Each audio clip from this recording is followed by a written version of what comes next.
कि मुस्लिम लीग नून के बाबे नवाज़ शरीफ की मौजूदगी में जो ख़ुद मरियम का बाबा है उसकी मौजूदगी में छोड़ के जा रहे हैं।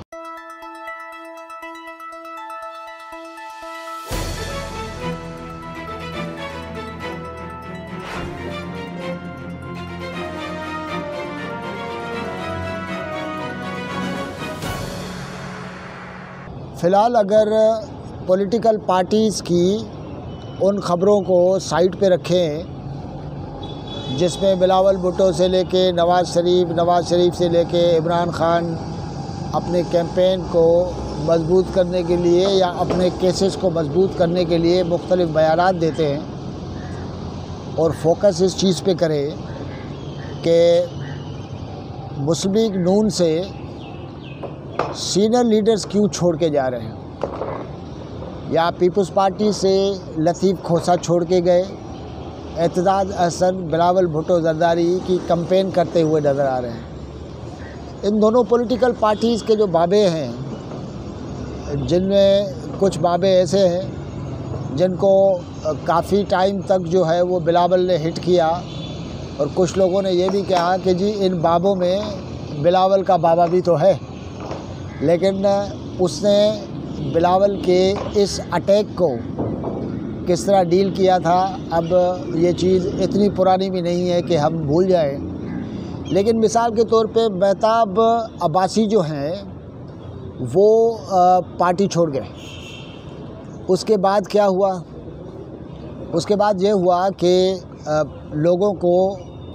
चौधरी निसार भी याद आ गए, लोगों को जो है वो ये भी याद आ गया जी शायद खाकान अब्बासी जो है वो भी बाहर हैं। इस पे अगर थोड़ी देर के लिए सोचें, अगर मुस्लिम लीग पे नून पे फोकस करें कि ये सारे लीडर्स वो हैं जिन्होंने नवाज़ शरीफ के साथ पॉलिटिक्स की,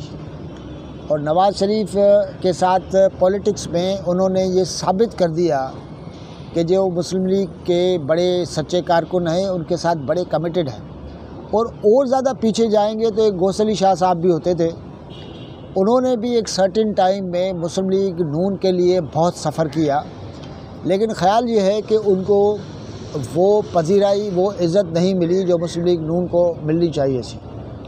अच्छा, ये जो इस वक्त का जो प्रोसेस है वो एक ऐसे वक्त पे हो रहा है जिस वक्त नवाज़ शरीफ मुल्क के अंदर मौजूद हैं,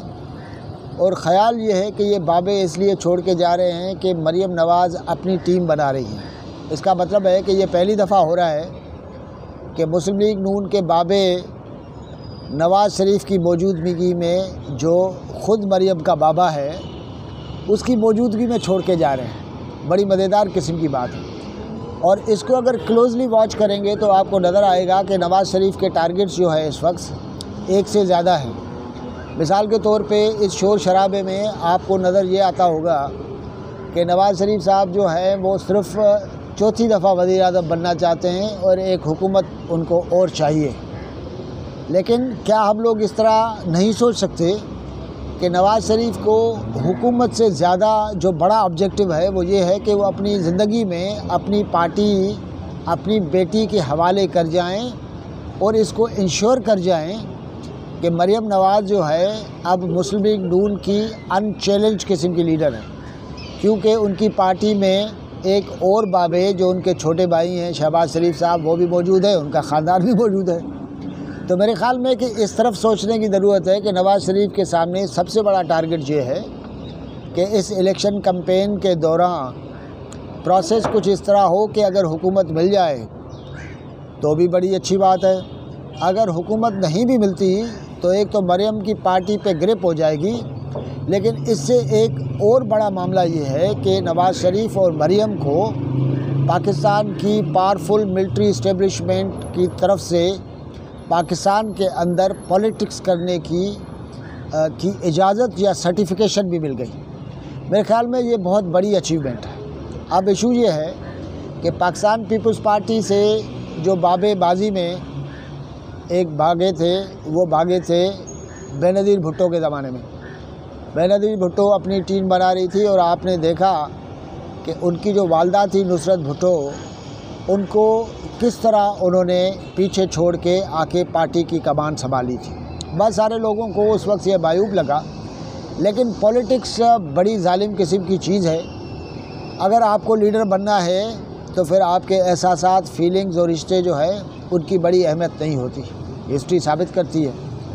अच्छा, अब बिलावल जिन बाबों के पीछे लगे हुए थे उसमें कुछ बाबे तो बड़े इम्पोर्टेंट हैं, लेकिन कुछ बाबों का जो रोल है वो बड़ा ज़बरदस्त है। मिसाल एतजाज़ अहसन जो है, जिनके लिए आम तौर पे ये ख्याल किया जा रहा था कि अब शायद वो प्रैक्टिकली पीपल्स पार्टी के साथ नहीं रहे, वो बिलावल भुट्टो की कैंपेन करते हुए आपको नज़र आएंगे और वो कहते हैं कि पीपल्स पार्टी मेरी फैमिली है और मेरे खून में बसी हुई है। तो अब एक बाबा जो है वो लतीफ़ खोसा, वो चले गए पीटीआई में, और पीपल्स पार्टी से खोसा साहब की जो कमिटमेंट है हम सबको पता है। एहतसाब साहब जो हैं वो पीपल्स पार्टी में रह गए हैं, अब वो पार्ट प्ले कर रहे हैं। तो इसका मतलब ये है कि ये बाबे बड़ा इम्पोर्टेंट किस्म का काम कर सकते हैं कि मिसाल बिलावल की कोशिश ये है कि जो वोट इस वक्त पीटीआई का लाइन पे खड़ा है वो क्या उससे कोई फ़ायदा लिया जा सकता है कि नहीं, इसकी बहुत ज़्यादा पॉसिबिलिटी है। एहतजाज इस पे अपना काम दिखा सकते हैं और लतीफ़ खोसा भी आगे चल के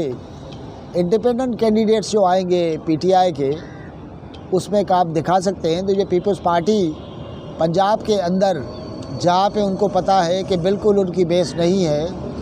वो वहाँ पे इतनी रिगरस किस्म की कैंपेन कर रहे हैं, उसका कोई रीज़न तो होगा।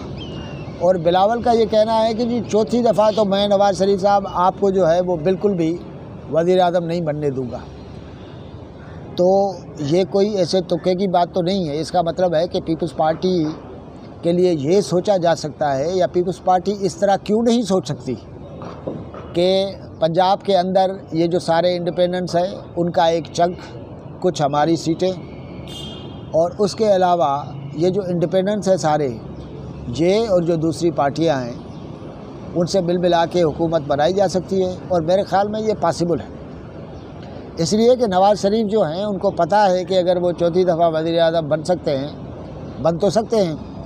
लेकिन ये है कि एक ऐसी हुकूमत या एक ऐसा मुल्क जिसके पास पैसा बिल्कुल नहीं है और नेक्स्ट 2-2.5 साल तक तो आपको आवाम को अजाब में रखना ही है। न 300 जो यूनिट हैं वो मिलेंगे, बल्कि पता नहीं कितने सारे यूनिट्स आपको वापस देने पड़ेंगे।